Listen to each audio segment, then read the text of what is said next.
Hello, everyone. The theme of our discussion today is building on your strength. Um, you all know, as much as I do, that God does not look at our weaknesses. God only concentrates on our strength. That illustrates the fact that we, as humans, should concentrate on our strength rather than on our weakness. Because if you concentrate on your weakness, you're not going to achieve much. Look at weaknesses: fear, jealousy, hatred, envy, anger. Strength: we have love, consistency, purpose, courage, faith, and values. So if you strip all our weaknesses down to the core, the root of all our weakness is on fear. This very fear. Fear generates all the things we see, like jealousy, hatred, envy, and anger. And once you build on this fear, build on these very factors, you're not gonna be very strong. You're not gonna be very powerful as to deliver what you're supposed to deliver. So it is necessary and it is important you deliver based on your strength.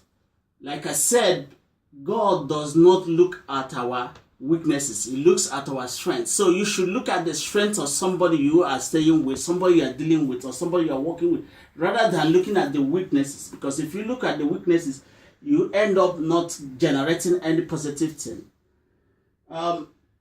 Look at what Abatestin said. Abatestin says that if you ask a fish to climb a tree, it uses all its life believing that it's stupid and not being able to know what to do. So it's like if you are building on your weakness, you end up all your life believing that you don't have anything to offer. Meanwhile, you have a bundle of energy and power to deliver.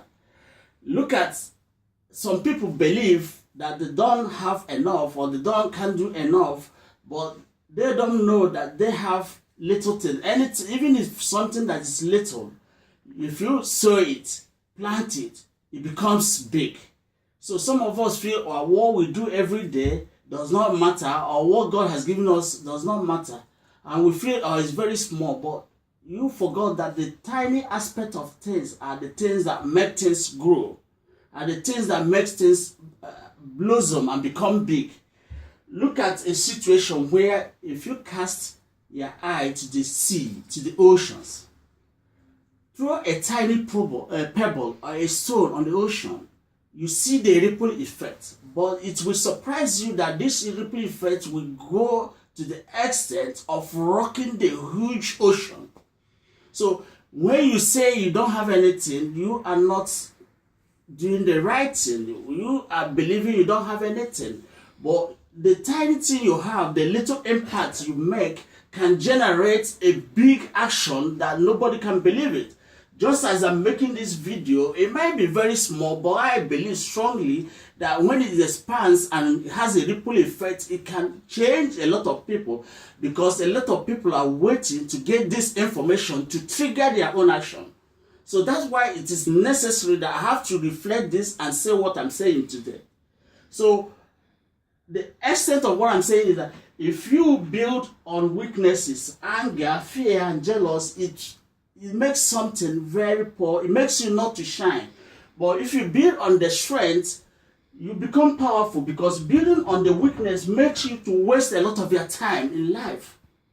But if you are building on your strength, no matter how small you feel it is, it can create or generate a huge impact that can change a lot of things, that can make you happy and make you a successful person. Remember, God created each and every one of us to be successful. So success has to do with how you perceive things and how you put things into context. So your success depends on how you plant the little seed in your hand. If you plant it, it grows to become a huge seed, become a huge plant, and generate a lot of fruits for people to enjoy and to be happy. So in effect, what I'm saying is that we should always concentrate on our strengths rather than on our weaknesses. We see in a situation where there was something Paul and Jesus Christ said alike. Jesus Christ was always talking about born again, and then Paul talked about transformation, and some of us talk about change. If you look at these very things in the context, it depends on the context you have, and your context depends on the perspective. So the context Christ was saying this thing is the same thing Paul was saying about transformation, because when you become transformed, you become very powerful. And at that very, very point you are transformed, nothing can stop you. You become unstoppable. And that is why Paul said that nothing can separate us from love of God, because he knows the importance of transformation. Because when you are transformed, nothing can stop you. No tribulation, no challenge, no poverty, nothing can ever stop you. Because you are transformed, because you are made permanent, and you are reflecting that very strength in you.